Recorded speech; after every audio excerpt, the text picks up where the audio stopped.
Estamos en Líderes que Enseñan. Líderes que Enseñan es un programa que agrega valor.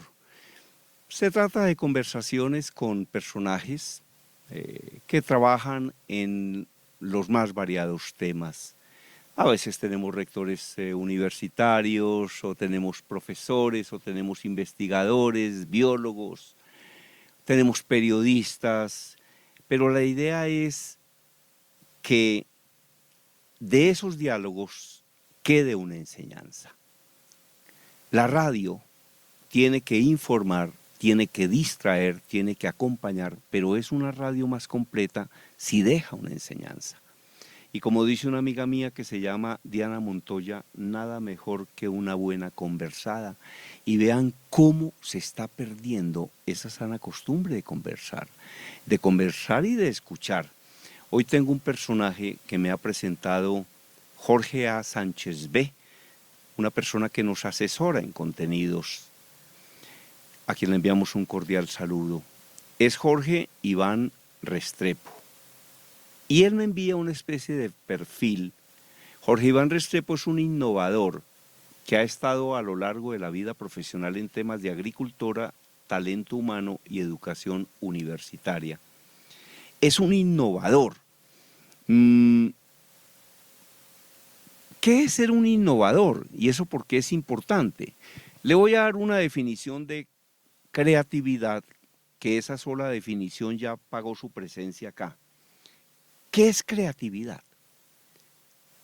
Alguien dice sobre la creatividad lo siguiente que me pareció sorprendente y me pareció muy profundo y muy inteligente. Dijo, ¿qué es creatividad? Dice, creatividad es ver lo mismo que ven los otros y pensar algo diferente. Creatividad es escuchar lo mismo que escuchan los otros y pensar algo diferente. Entonces, eso es creatividad. ¿Y qué se puede decir de innovación? Yo creo que innovación es tomar una idea creativa de otro o una idea creativa de uno mismo y aplicarla a un producto o a un sistema social o a la vida misma y estabilizarla allí. Entonces la creatividad es el chispazo y la innovación es tomar esos chispazos y aplicarlos de manera ordenada para que generen valor. Eso es innovación. Eso es innovación, excelente. ¿Y qué opinión tiene usted sobre esa definición de creatividad? Ahora, ¿las personas creativas será que nacen o será que se hacen? Yo creo que todas las personas pueden ser creativas. La diferencia es la cantidad de chispazos y no solamente la cantidad de chispazos, sino la dimensión de los chispazos de cada persona. Picasso decía que todos los niños son artistas. Para ser artista hay que ser creativo. Entonces yo creo que todos los seres humanos son creativos. La diferencia es cómo esos individuos logran que sus ideas creativas entren dentro de un sistema y se conviertan en procesos que realmente generan valor. Excelente. Bueno, Jorge Iván Restrepo, entonces, un innovador que ha estado a lo largo de su vida profesional en temas de agricultura, talento humano y educación universitaria. ¿Cómo de agricultura, cómo de talento humano y cómo de educación universitaria? ¿Cómo es que ha sido esa mezcla? ¿Por qué no le cuenta un poco a los oyentes quién es Jorge Iván Restrepo? Un profesor mío decía que uno debería de tener por lo menos 7 carreras en la vida.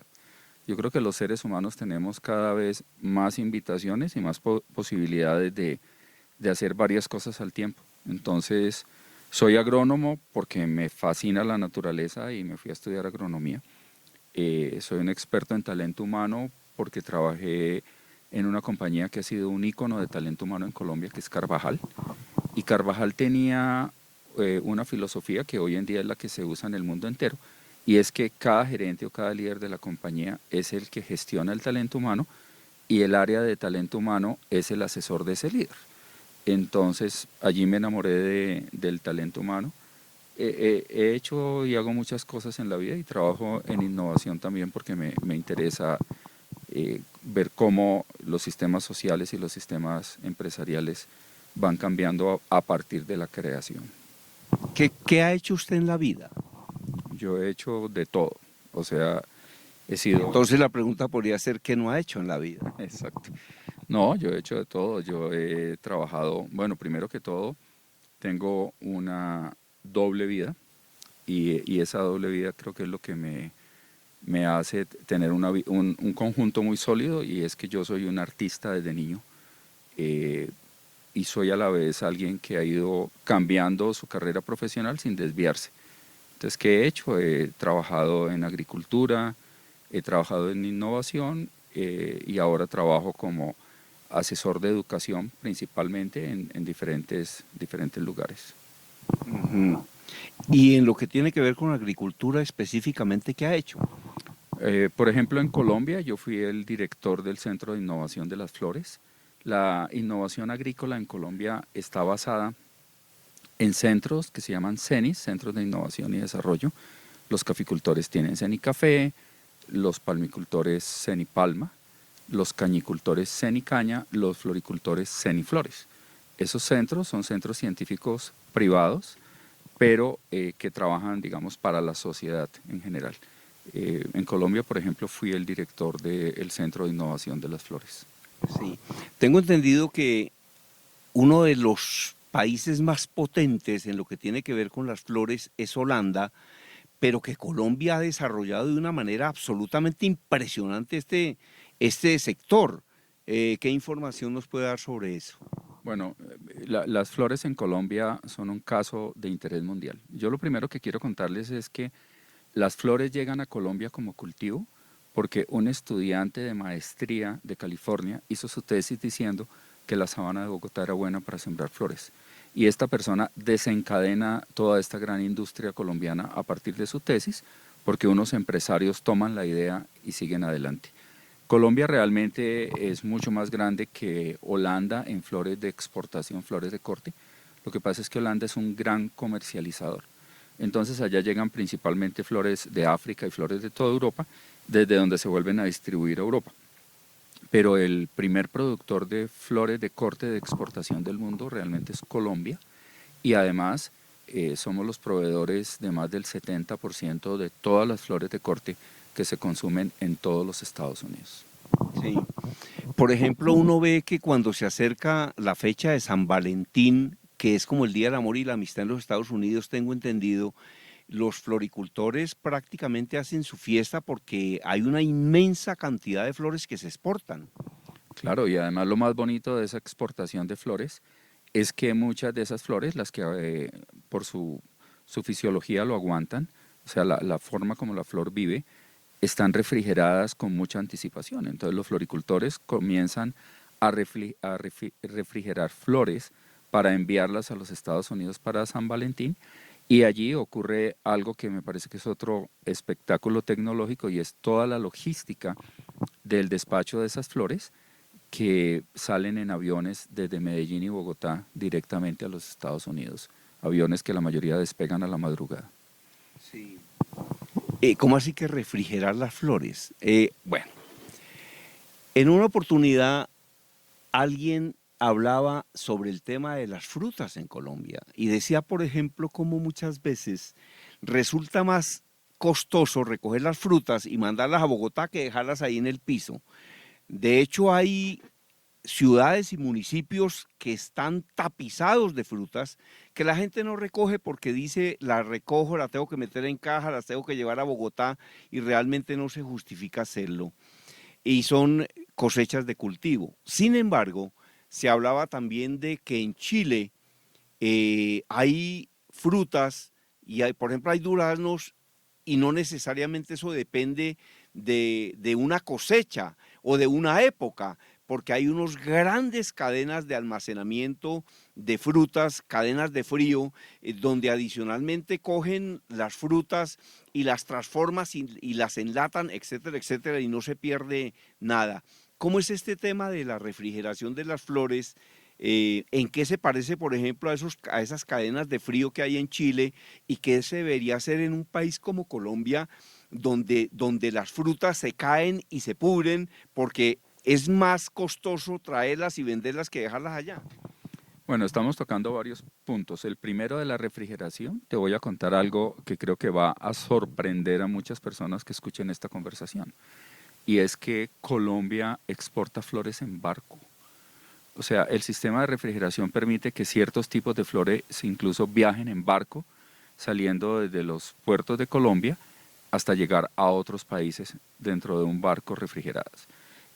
Allí ya tenemos una cadena de suministro que es maravillosa. Eso lo hizo Ceniflores y tuve la oportunidad de estar en Ceniflores cuando el centro lo hizo, y fue mandar el primer contenedor. Hoy salen cientos de contenedores de Colombia con flores, y mandamos el primer contenedor a Japón lleno de flores. Iba con carga normal. El otro tema que tocaste y que es muy importante de la refrigeración está relacionado con almacenar flores para los picos de demanda. Eso solamente se puede hacer con ciertas flores también. Y de otra parte, tocaste el tema de las pérdidas de cosecha, que es tristísimo y es una de las, lo que yo diría, una de las perversiones que tienen los sistemas agrícolas del mundo. Y es que en el mundo se pierden cantidad de alimentos. Hay países donde hasta 30% de la producción se pierde porque no tienen los estándares de calidad que pide el mercado, por una manchita, por algo. Obviamente los agricultores trabajan tratando de maximizar la eficiencia de sus sistemas y aprovechar todo esto, pero no es algo fácil. Entonces, uno de los grandes retos de la agricultura es disminuir las pérdidas en la cosecha y las pérdidas cuando se está procesando la fruta, por ejemplo, y con las flores pasa lo mismo. Sí. Ahora, ¿por qué se venden las flores? Es decir, ¿cuál es el encanto de las flores? Hay personas que dicen, en mi casa no pueden faltar las flores. Y se lo pregunto por una cosa, yo nunca he tenido un florero. Nunca he tenido un florero y nunca he tenido flores, pero sé que hay personas apasionadas, bueno, tampoco he tenido gatos y hay personas apasionadas por los gatos, y tampoco he tenido perros y hay personas apasionadas por los perros. Tal vez solamente una vez en un apartamento metí unas rosas como en un florero y me di cuenta que eso se veía bonito, porque las personas tienen como esa inclinación hacia las flores, y no sé si es una inclinación básicamente de las mujeres o también de los hombres. Bueno, yo te voy a contestar con un argumento científico, y es que las personas que tienen flores en su escritorio, y esto fue un estudio muy interesante que hizo una universidad de los Estados Unidos, tienen reacciones más suaves que las personas que no tienen flores. La flor modifica las emociones y modifica las sensaciones, entonces espero que a partir de esto tengas flores siempre, un florerito. García Márquez, de hecho, tenía siempre flores, flores amarillas, ¿no? Pues no, yo no sabía, yo solamente sé que en Bogotá, Se la ponía en la solapa muchas veces. en Bogotá yo cultivo flores en todas las ventanas de mi apartamento, y sé que para mí es muy importante tener plantas y flores por cantidades en mi apartamento. ¿Qué le da? ¿Como una paz adicional? Sí, es cuidar algo, ¿no? Para mí es muy especial, y ver que florecen todo el tiempo es muy especial. Es bonito entonces. Yo diría que es espiritual, o sea, es cuidar, para una persona creyente diría cuidar la creación, entonces es una forma de espiritualidad. Ujú. Muy bien. Bueno, sigo acá con la información que me envía don Jorge A. Sánchez B. Él ha presidido y liderado distintos centros de educación e innovación a escala internacional, así como trabajado como asesor de talento humano en distintas empresas y organizaciones. A propósito de talento humano, salió hace poco un libro que dice Sálvese quien pueda. Pero también hay una reflexión del maestro Pedro H. Morales que recuerdo en este momento, y él decía, hoy un computador puede reemplazar a 200 personas, pero nunca ni el más poderoso computador podrá reemplazar a una persona extraordinaria. ¿Cómo se está moviendo este tema del talento humano? ¿Usted cómo ve ese tema de la sistematización, de la automatización y de la forma como se están perdiendo empleos de calidad en el mundo? ¿Usted hacia dónde cree que va esto? Pues siempre ha habido miedo cuando llegan las máquinas o llegan los computadores y se cree que se van a acabar los empleos, pero realmente lo que hay es un cambio de la forma del empleo. Yo creo que quien tiene que tener más miedo es quien no tenga la posibilidad de cambiar con el cambio. Hay empleos, por ejemplo, que van definitivamente a desaparecer, o van a ser cada día, no desaparecer, pero van a ser cada día menores. Por ejemplo, la traducción. Es increíble, pero los sistemas de inteligencia artificial, que hoy todo el mundo tiene acceso gratuito a traducción en la web, cada día traducen mejor. Incluso yo conozco personas que hablan 2 idiomas y para reconfirmar cómo se diría una frase en otro idioma, la escriben en un traductor de estos. Entonces va a haber es como un cambio, van a desaparecer muchos empleos. En Estados Unidos los contadores están en problemas. Ya en Colombia vemos que los bancos están ofreciendo un contador que es pura inteligencia artificial. Y en Estados Unidos los contadores ya se hacen a través de la cuenta bancaria un sistema de inteligencia artificial, no totalmente, pero muchas personas se han pasado a sistemas de inteligencia artificial. Entonces yo creo que va a haber es un cambio. Ahora, para que haya ese cambio se necesita una cosa que es flexibilidad, ¿no? Y se necesita formación por competencias, porque el cambio es tan ágil que yo no puedo ir a hacer una carrera universitaria cada vez que haya un cambio, sino que tengo que irme modificando con sistemas de formación y certificación muy rápido. Sí. Y estar actualizados permanentemente. Exactamente, que ya es el deber de cada uno no parar de aprender nunca en la vida. Menos si se dedica a enseñar, porque leía una reflexión que dice que el que se arriesga a enseñar no puede dejar de aprender. ¿Quieres que te cuente un secreto o no? Pero por supuesto. Yo estudio 5 horas diarias toda mi vida. O sea, en general eso es más o menos mi promedio en que leo y estudio. Entonces, para mí, lo comentaba en estos días con mi esposa, creo que es una adicción, pero una adicción fabulosa. O sea, tengo que leer, leer, leer, no puedo parar de leer y aprender. Y cuando he sido profesor en universidad o ahora que hago muchas conferencias, me pasa lo que me está pasando ahora contigo. Y es que tengo que estar preparado para contestar lo que me pregunten de los campos que he dicho que puedo dominar o que conozco. Sí. Ahora, leía en alguna oportunidad algo que dice que un profesional que no se actualice pierde el 10% de su profesión por año. Por ejemplo, un médico que hace 10 años no se capacite, hoy ya no sería médico. Un odontólogo que hace 10 años no se capacite, hoy ya no sería un odontólogo, sería un sacamuelas y el médico sería un tegua. Pero imagínese, por ejemplo, en otras profesiones esto puede ser más dramático. Ingeniería de sistemas. ¿Usted se imagina qué estaría ocurriendo hoy con un ingeniero de sistemas que hace 10 años no se actualice? Exacto. No, pues está cometiendo errores probablemente o está saliendo del mercado profesional. Alguien decía también que al que no cambia lo cambian y si definitivamente no cambia lo desaparecen. Exactamente. Y yo creo que no es solamente cuestión de aprender, sino cuestión de seguir fortaleciendo competencias. Hace poco me decía una familia cuyo hijo había estudiado una carrera profesional, me decía, esta persona que fue uno de los mejores alumnos está con problemas, no puede conseguir empleo, etcétera. Entonces me senté con la persona joven y estuve verificando qué competencias tenía, por ejemplo, qué tantos amigos tenía, qué tantas relaciones tenía, y era una persona muy aislada. Entonces no solamente saber hacer cosas, sino saber ser, o sea, saber tener muchas relaciones, orientarse en el logro, saber para dónde vas. Esa es la realidad de hoy. Sí, y cargar, por ejemplo, tarjetas, ¿no? Yo recuerdo yo recuerdo un conferencista en un seminario de ventas que decía, muéstrenme las tarjetas.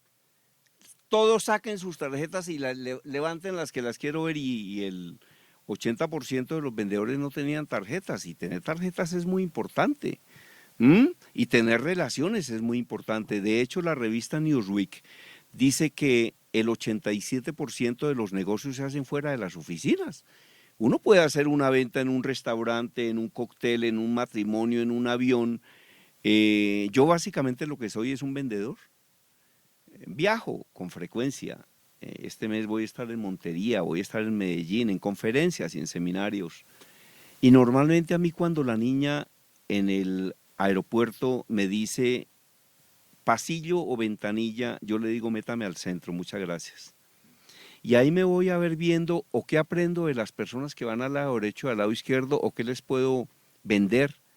Y si no hay alguna opción importante, si yo no puedo aprender nada, pues sencillamente me dedico a leer más bien la revista, porque porque uno tiene que embarcarse en conversaciones que le dejen algo y que le agreguen valor, ¿no? Yo creo que lo que estás diciendo es eso, es exactamente la capacidad de hacer conexiones. Entonces, toda oportunidad sirve para hacer conexiones con cualquier persona. No hay personas más o menos importantes en las conexiones. Yo ahora venía en un taxi y la conversación que tenía con el conductor del taxi me enriquecía muchísimo. ¿De qué habló con él? Yo estaba preguntándole a él cómo ve la economía. ¿Y él qué le dijo? ¿Qué le aprendió usted a ese taxista? Él dice que la gente que se monta en el taxi se queja, o sea, que siente que la gente espera que esto despegue más rápido, que este segundo semestre debería compensar ese primer semestre que para todo el mundo no fue tan fácil.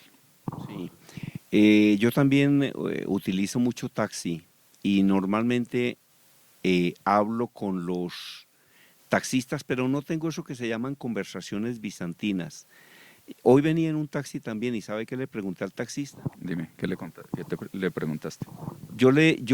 Cuando el taxista comienza a hablarme a mí de el mal día, del mal tiempo y del mal gobierno, yo lo escucho un momento, pero luego lo saco de esa conversación. Y normalmente le digo, oiga, oiga, ustedes conocen a mucha gente, ¿no? Y hablan con mucha gente.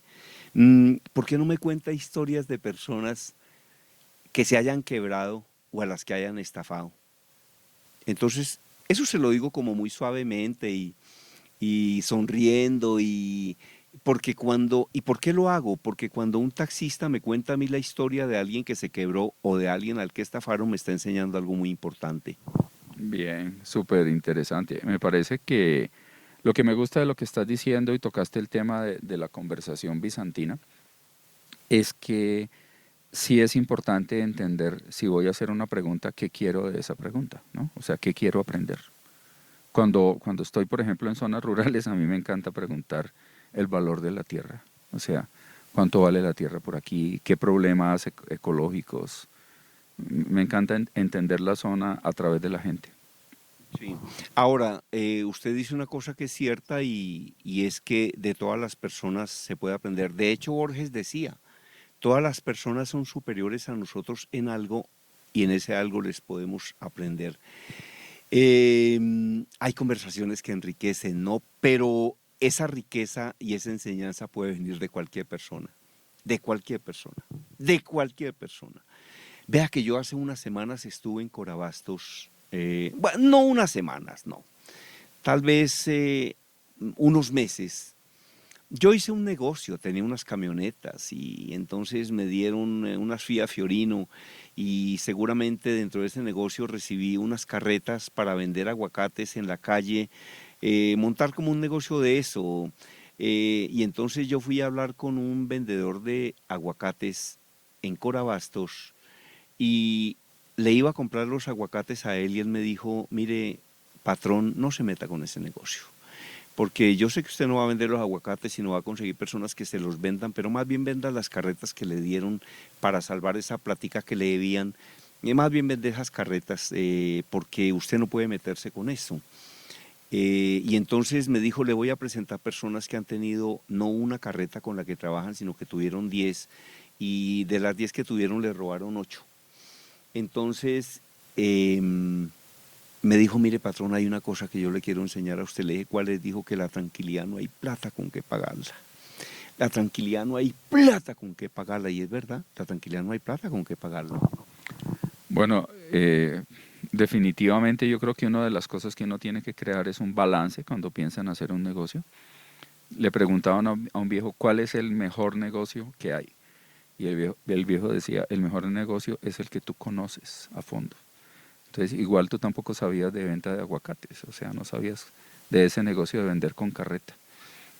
Quería alquilar las carretas para que vendiera otro, pero definitivamente determiné mejor vender las carretas. Eso que acaba de decir usted es cierto. Warren Buffett dice que uno nunca debería meterse en un negocio que no conozca, ¿no? Que es mejor meterse en negocios que conozca. A propósito de los negocios y de los emprendimientos, yo siempre he pensado que es mejor comenzar chiquito y crecer que comenzar grande y achicarse. Yo siempre he dicho que si yo fuera a montar una cafetería, no la va a montar nunca, pero si un día la fuera a montar, lo primero que haría es irme a trabajar a una cafetería y decirle al señor, mire, págueme la mitad del mínimo, voy a trabajar acá de las 8 de la mañana a las 8 de la noche, yo le ayudo a servir el perico, a hacer el tinto, a barrer, porque yo quiero conocer primero cómo funciona una cafetería para después montar la cafetería. Aprender. Yo digo que una persona inteligente es la que aprende de sus propios errores, pero una persona genial es la que es capaz de aprender de los errores y las experiencias del otro. Bien, pues también otro dicho de los viejos, y el que no oye consejos no llega viejo. Y la gente da consejos pues porque ya cometió los errores, ¿no? Sí, y bueno, igual como lo dijo algún político, de derrota en derrota hasta la victoria final. Puede que uno cambie, por ejemplo, el plan, pero tal vez lo ideal no sea cambiar la meta. Para mí no hay fracasos, para mí lo que hay son oportunidades de aprendizaje, pero hay que aprender de los fracasos, ¿no? Como me dice un psicólogo, equivóquese todas las veces que quiera, pero no se equivoque 5 veces de la misma forma, porque una persona que se equivoca 5 veces de la misma forma quiere decir que no aprende. Yo creo que hay algo más peligroso que cambiar la meta, es ir sin meta. Yo creo que uno puede cambiar la meta, pero siempre tiene que tener una meta. Hay gente que no sabe para dónde va. Entonces, Sí, cuando uno no sabe para dónde va, cualquier bus le sirve. Cuando uno no sabe para dónde va, es como si uno jugara un partido de fútbol. Esto me lo dice a mí el presidente de Colseguros. Dice, Germán, imagínese 2 equipos jugando un partido de fútbol y que no haya canchas. o que no sepan en cuál equipo están. Sí, claro. Óigame, Jorge Iván Restrepo, ¿cuáles son sus reflexiones finales? ¿Qué quería usted decir que nosotros no le preguntamos? Acá aproveche el tiempo en esta entrevista. En esta primera entrevista, porque tengo la certeza de que va a haber muchas. No, yo lo que le diría a los jóvenes que nos están escuchando ahorita y a los papás de los jóvenes, que el mundo cada día es mucho más competitivo y que en el mundo cada día hay más oportunidades, pero hay más oportunidades para esas personas competitivas. Es que nunca paren de aprender, nunca paren de estudiar. Los conceptos de innovación y creación han cambiado mucho. Antes se creía que las personas creativas eran como maravillosas. No, hay gente que no es creativa y es súper innovadora. Entonces busca ideas y hoy las ideas se pueden encontrar navegando en internet o conversando en un taxi o simplemente aguantando solo en la calle puede venir una idea a la cabeza. Yo les diría que se preparen, que hablen 2 idiomas muy bien. Nos está escuchando un pueblo en castellano. Mi papá decía que uno debería aprender a nadar, aprender a montar en bicicleta. Decía, aprenda mecanografía. Yo aprendí mecanografía porque mi papá me dijo, y cuando llegué al colegio a clase de mecanografía, todos mis compañeros, era un colegio de hombres, todos se burlaban de la clase de mecanografía y yo me puse a aprender mecanografía y me ha servido toda la vida. Decía, aprenda inglés, ¿no? Aprenda a bailar. Entonces, yo le diría a las personas que me estén escuchando, sin importar también la edad, aprendan muy buen inglés, a cualquier edad.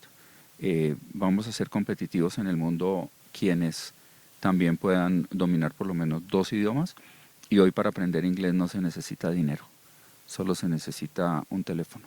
Claro. Uh-huh. Por supuesto. Óigame, qué gran placer, Jorge Iván Restrepo, haberlo escuchado. De verdad que los oyentes y yo le hemos aprendido muchísimo. Mil gracias por su excelente forma de reflexionar, por su tiempo, por sus enseñanzas. Y espero que esté de nuevo en Líderes que Enseñan, porque tengo la certeza de que tenemos que seguir hablando y enseñando. Y nada más rico que una buena conversada. Claro, es lo que llena el alma, ¿no? Aristóteles decía que 2 amigos son una misma alma. Y yo diría, todas las personas que pensamos en hacer un mejor país, también somos una misma alma y uno conoce a las personas conversando. Excelente, bueno, muchísimas gracias.